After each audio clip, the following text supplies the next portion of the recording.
Alright, I kind of wanted to show the current state of these printed overlays.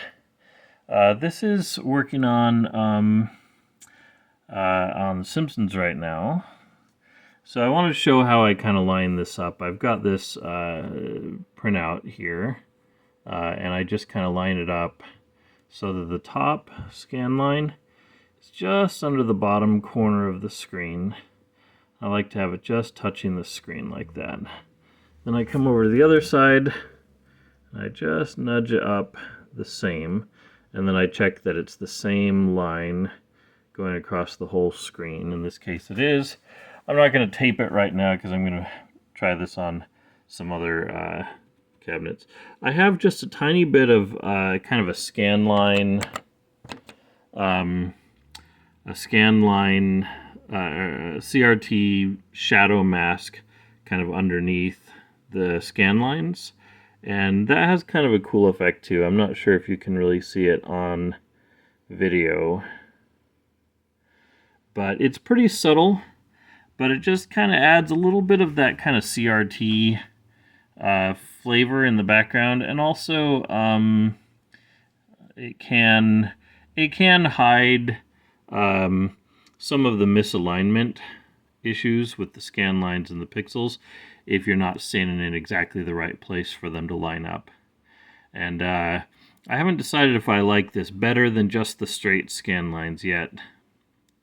One of the issues that I need to work out next is I'm finding that, so this is the transparency here, I'm losing a significant amount of light just from the transparency itself, and I wonder if I can buy clearer transparencies. I saw online that there's some that are labeled as like ultra clear, so I'm going to buy some of those and see if I can get an even brighter effect out of this. I'd like for me to be losing light only from the scan lines and not from the clarity of the transparency itself. But I did want to show that I can put this on other cabinets as well. So here we've got Killer Instinct. If I start the game. Alright, and then the same thing, just kind of line up the corners. And we'll see if I can do this before I get too beaten up. And actually it looks pretty good this way, and that kind of a CRT mask pattern looks pretty good on this too. I don't know if you'll be able to see it on this video. Maybe if I point it right at the sun you can see it a little bit. It just adds like that little bit of like CRT shimmeriness.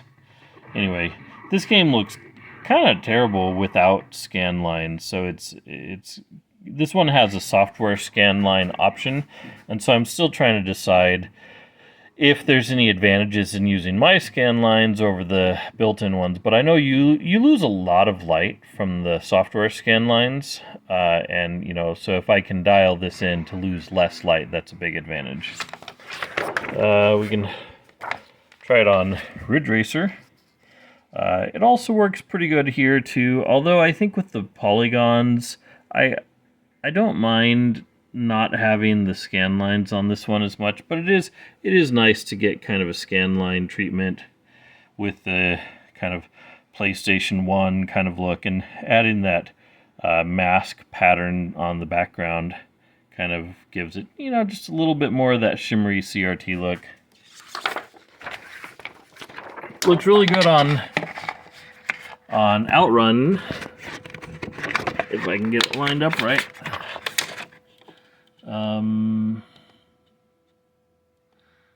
Well, yeah, that's pretty close. And then the other one I wanted to show is Pac-Man, because this is a vertical unit. So if I turn on the game, I just flipped it sideways. I flipped the mask sideways, and then I can stick it on here. I have to be careful not to like drop it because it'll fall into the gap there. But once again, just kind of lining up the corner. Get it in place. And right about there, I think, is looking pretty good. But you can see, well, I don't know if you really can see, but there's good scan lines on the ghosts and objects and stuff. Gives it a little bit of a more authentic look than just the pixelated look.